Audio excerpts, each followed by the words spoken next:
Hello, everyone. My name is Andy Fernandez. I'm the Senior Director of Product Marketing here at HYCU, the fastest growing data protection company in the world. I know that during the summit with several vendors, we're going to have a conversation about ransomware recovery. What I want to make very clear during the next 15 minutes is this is not going to be simply another, here is a vendor that allows me to also recover from a ransomware incident. Here are the best practices that they recommend in remediation. What I want to really focus on in this discussion is actually thinking about ransomware recovery across all your threat landscape, not simply your virtual infrastructure being encrypted, but thinking about it from your technology stack. There's a massive elephant in the room here regarding cloud and SaaS applications. What organizations are realizing is we've spent an incredible amount of money on cybersecurity. That is across our entire data estate, from on-prem to cloud observability, you name it. But there's a huge underlying risk that we have not talked about in third party supply chain attacks or any type of third party risk. And when you think about it, just take a look at some of the headlines from the past few months. We're looking at public cloud organizations that have accidentally deleted an instance. We're looking at supply chain incidents that have affected not only the vendor themselves, but also their customers. And of course, everybody knows about the CrowdStrike situation. Now, the point is that the world has drastically changed. And for today's conversation, to simply only focus on the recovery of virtual machines is not appropriate because that represents very critical data, but it's only a fraction of the critical data in your organization. So when we think about ransomware recovery, let's think about all of your environments, your entire data estate, and thinking about how to make sure that all of it is protected and, of course, recoverable. So what I want to mention is let's take a little bit of a trip back. Let's go back 15 years ago. It was very straightforward from a prevention perspective, but to really follow the NIST framework. Why?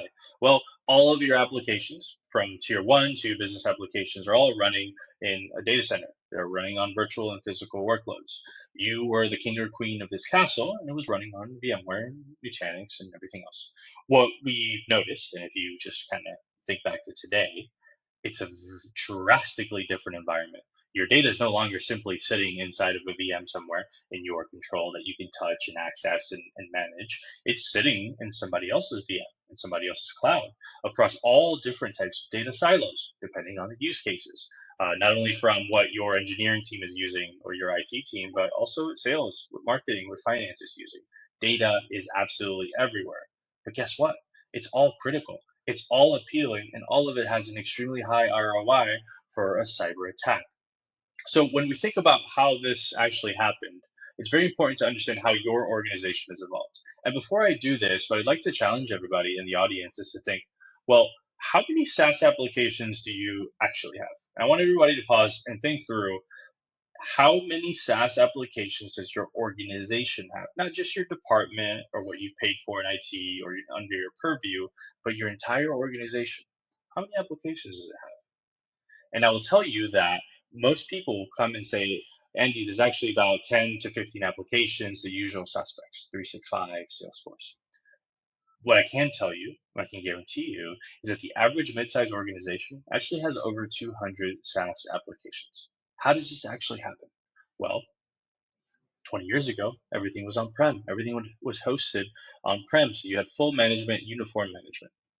Then you started to see the first flavor of SaaS, kind of the pioneers in the space. Microsoft 365, no more SharePoint server or email server. It's all running in the Microsoft 365 suite. Also Salesforce. And then you started to see the public cloud initially from a storage and a DR target perspective really make great strides. But still, all critical VMs, production, it was on-prem. Let's go back now 5 years ago, and you're starting to see a lot more SaaS applications, not just from business applications, but your identity managed as well. And then organizations started to lift and shift. And not only did they lift and shift, but they actually started adopting native services. Even some organizations were already running prod in the public cloud. And where do we sit today? Well, there's still an on-prem footprint. That's not going away. That's very important. We firmly believe that hybrid cloud is the future. That's not going away, but members of the organization, departments, they're running workloads in product. They're running core services, whether it's from a DevOps perspective or from a data pipelines, they're running in the public cloud. And then anyone with a credit card in your organization can simply pay for and start using a SaaS application. Every application that used to be hosted as a data center or server deployment is now a SaaS application. From GitHub to Jira to your CMS, it's all running as a SaaS. But what does this actually mean? Well, when you thought about ransomware recovery, it used to be a very simple discussion. It was, how do we protect our core infrastructure from a networking, from an access control perspective? And then how do we make sure that we have the best backup and recovery solution so that when something does happen, we have recovery as a last line of defense? So in a world where all of your applications, everything, prod, everything is running on data center, it's very straightforward. You usually had a DR solution and you had a backup solution. One tool that allowed you to restore critical VMs no matter what happened. Doesn't have to be ransomware, it could be human error, you name it. Today, things are very, very different. We've kind of really summed up a lot of our customer environments. And I'll tell you, this is the average environment that we're seeing in an organization. One is there is still prod running in on-prem. There's still always going to be some tier one, tier two VMs that are running on-prem, especially if these are part of legacy applications. There's technical debt involved. It might be very, very hard to refactor. But organizations that are building, that are innovating, are actually running services inside of the public cloud, production applications that are running inside of public cloud. For example, a simple financial services app. It requires several services in AWS that make it happen.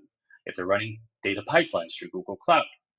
But guess what? You're using critical applications to build, run, release, and deploy them. Things like GitHub, Jira, Confluence. Can you imagine how valuable GitHub is to a hacker? The type of ROI that you can get into GitHub versus trying to encrypt a VM. There's a completely different mindset that we need to have in how we evaluate risk here. But that's not all of this access from your SaaS applications to your cloud services is also managed by identity access management, right? Think Okta, Entra ID, Duo. But guess what? When we are now thinking about a ransomware footprint, this is no longer about I need to evaluate a VM recovery solution to be able to make sure that I can recover from ransomware. The question is, do I have a platform, do I have a solution that allows me to actually recover critical data that is exploited, that is encrypted, regardless of where it is? Because guess what? At every point of all of these critical applications is a human. And what we saw from the MGM attack or any other attack where even privilege escalation allows organizations to get access to the rest of your environment. Where does VM recovery fit that? The purpose in the discussion of today is as you're building out your strategy or refreshing your ransomware strategy, your cyber resilience strategy, it's important to make sure that you acknowledge your entire environment. Now, with that being said, it's not simply about, look, we're all organizations, they have data silos, we're running services all over the world, but it's about hackers, cyber criminal groups are understanding this. And you are seeing now purpose-built attacks that are focused on the public cloud. Because think about it, this is no longer simply VMs and servers running on-prem. This is a network of decoupled services and configurations that make up the security of your production application in AWS. If somebody escalates that through AWS IAM, if there's a deletion of a role and it leads to unauthorized access, or even thinking about your customer's keys, or even simply misconfiguring an S3 bucket. There are exploits and attacks and mistakes that are directly targeted towards these types of services. And it's very important that if you're having a ransomware conversation around how you can recover, you have to think about your cloud applications as well, because all you have to look up is the shared responsibility model of those. But it's not just your production apps running in the cloud, it's also your SaaS applications. And we recently worked with a third party organization to release a survey. And it was the state of SaaS resilience. And we asked a lot of questions and really focused on understanding the risk profile.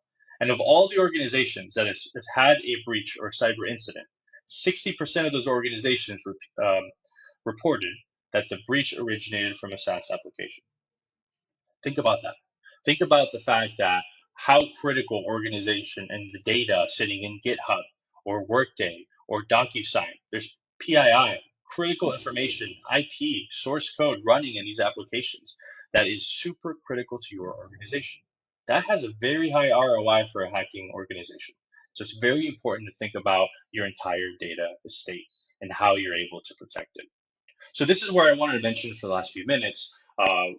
What do we actually know? What are some of the things that we've discussed today?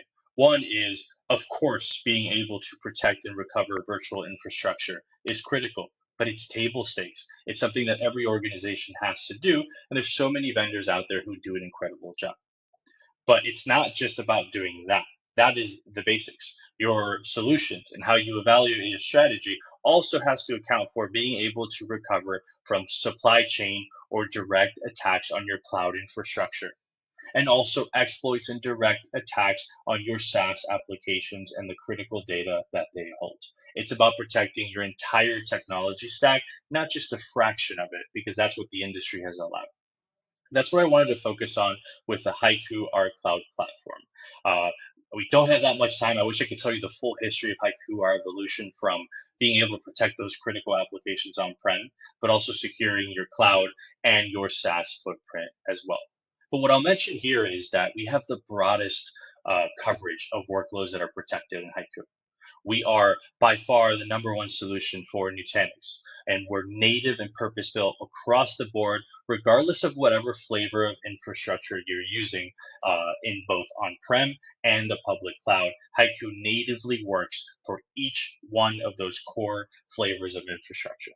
But it's not just about compute and database. When you're running prod in the cloud, you also have to protect all of your configurations, all of your databases, all of your specific security settings, your identity access management.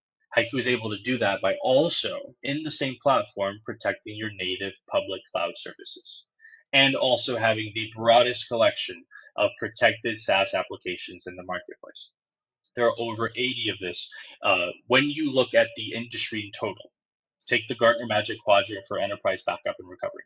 The entire industry, you take Haiku out, there's only 6 to 7 SaaS applications that are actually protected by all vendors combined. We know that your organization is leveraging much more. They're extremely valuable targets. Haiku has sought out to protect all of them. And we're the only platform that really delivers double-digit coverage of critical cloud and SaaS workloads as well. But the most important thing here is simply, okay, well, you're able to provide backups, you're able to protect that data, but how are you actually helping us recover?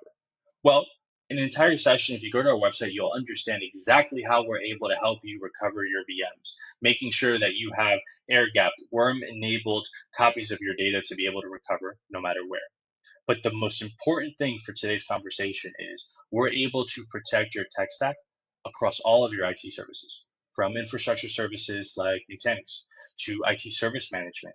So think of things like Jira Service Management or GitHub or Entra ID or Google BigQuery or even Asana and Monday.com. All of it protected one platform where you keep the data offsite, secure, and backed up in your control, not just in the public cloud, but also on-prem as well. And you're able to make a choice of saying, I know that my data is everywhere. I know that it's extremely siloed. But if I have a safe, secure offsite copy, whether that's in the public cloud or on-prem, that is only accessible to me, that brings true resilience. That means that it doesn't matter what part of my environment gets exploited. It doesn't matter if they're trying to come after my VMware environment, or they're coming after GitHub, or they're trying to find customer information and encrypt everything in DocuSign. The point here is that all of it is protected and accessible in your control with the Haiku, our cloud platform. Now, before leaving, and I wanted to thank you all so much for your time, there's 2 things that I urge you to do. Everyone here has to think beyond just your virtual infrastructure. We all know that we have to protect it. We need best of breed solutions to do so. Haiku is able to help you protect critical data on-prem, public cloud infrastructure, file shares, you name it. But the most important thing to do is understand your company's entire risk profile.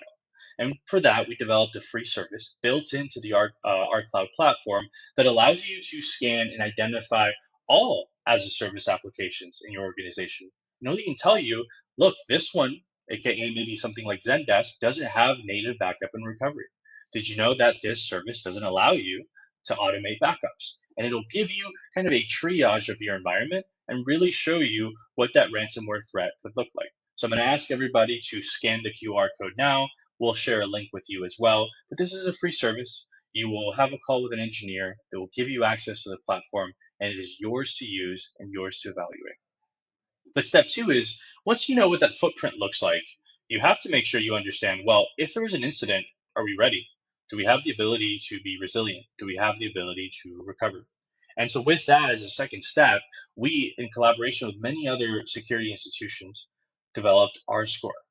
And the way I can simply describe our score is think of it as a FICO credit score for your organization to say, not only do you have the right infrastructure to prevent an attack, but could you recover if something happened? And it pushes out an actual score with full recommendations of how to improve. There's a free version of it on this QR code, but it's something that we're able to do at a very, very deep level. But with that, I wanted to thank you all for your time. And I wanted to leave you with one thought. We can continue having the same conversation around protecting on-prem. It's very important. Let's not understate that. But you have to make sure that you account for the full risk of your organization and go and take a look at cloud. Take a look at SaaS. Ask the vendor, whose responsibility is it if I delete something? Or if somebody accesses my account because I had bad password management and deletes my source code or encrypts it. Ask the vendor and you'll realize that all of your application stack or your technology stack is your responsibility. So make sure that not only can you visualize your data state, and I'll give you one more chance to scan this, it's a free service, but that you can also assess your ability to recover if there is an incident.